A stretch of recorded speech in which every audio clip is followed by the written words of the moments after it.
bought me this fucking, he told me that he ordered it ahead of time, but he didn't. He actually, the night of my birthday, went and bought it on the spot and then lied to me by $2,000 more than what he actually paid for it. He took $4,000 out of our safe. Told me that it was a $4,500 ring. I told him to return it. He said that it couldn't be returned. And then said that he put the $4,000 cash on it, and then he put $700 on my credit card for it. And then after he moved out, I found the receipt for it, and it was a $2,500 ring. So where's the other $2,000, fucker? And then it's this like big ugly fucking band. I never would have chosen it. And when he gave it to me, he goes, I told the lady that you have big hands, so you needed a big ring for your big finger.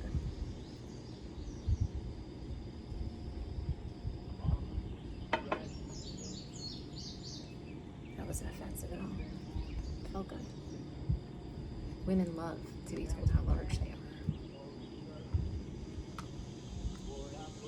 He said, that's kind of what I wanted to do, this about the jewelry, is be a husband who always got you jewelry. Now that I can get you jewelry, you're putting rain on that parade, to which really sucks, but it's only the 5th or 6th worst thing that happened this weekend, so it's okay. Oh my God, I had my heart set on buying you something fun from the pawn store, babe. I said, I too want that. Not all at once. He said, is it okay if I don't come home this week? I said, I told you to do what you need to do. He said, I think I need a couple days locked away in a hotel room. If I'm cycling where I'm at, then the bad needs to happen away from there. Side note, Biden has COVID. I said, COVID is the flu. He's either going to die because he's old, or he'll be perfectly fine like everyone else.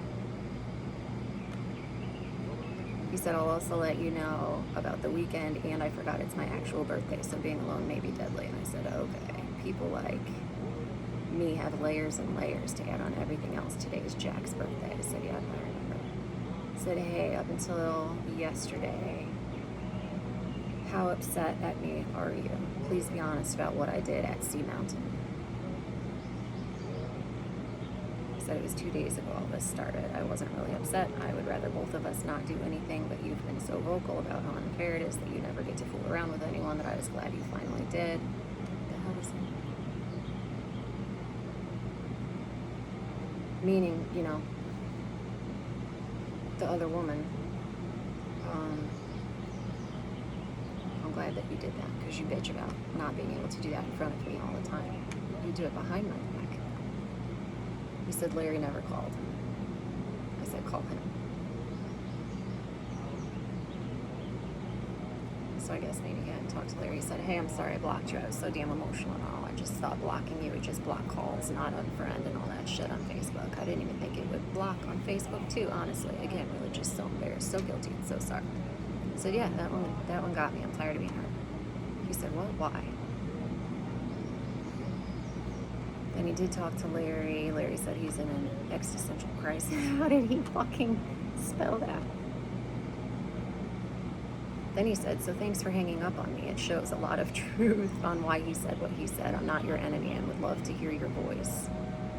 This is a bad, bad time for this reaction, babe. I'm one to talk, but still, this is critical danger level with me. I say, I called Larry to tell him he can fuck off with his opinions on me and my past. Oh, fuck it. I hope you're able to resolve your issues. So, he told me about, how he told Larry that like I'm some sexual deviant because I had sex with a bunch of people before we got born, before we met. One at a time. Never cheated on someone that I was with someone else.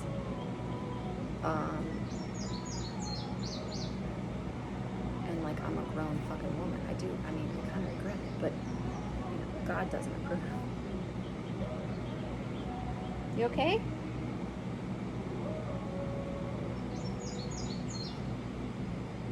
Penny, are you okay?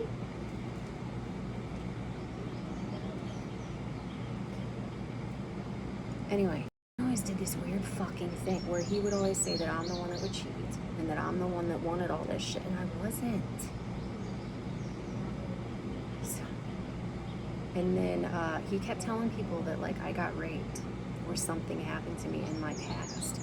And if I was raped in my past, I don't remember it. And yeah, so I that's funny. And then he took whole story. What the fuck did that one from? Where? Oh, he's so drunk. He said you can't just tell Larry that I hung up on you and that you were hoping he was wrong, therefore implying he was right. I said the whole story is that I told you I was getting off the phone multiple times. You cannot force someone to stay on the phone. And then when they do actually hang up on you, say, oh, I guess he was right. The context behind that is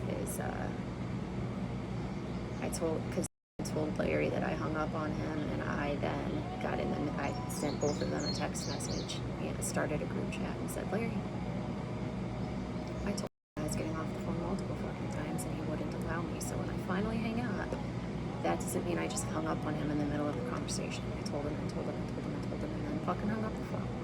The whole story matters. Context matters. I wish the court fucking knew that. That's what I hate about all this. It's very easy to twist so fucking much in here without actually knowing what the fuck is going on. And that's what makes spouses, partners, whatever the fuck of these crazy ass people, that's what makes us nuts, is that I think something's wrong with my dog. Penny, this is the literal only spot in the whole porch I don't want you to lay at. Yes, what's wrong? I don't want you by the bug spray.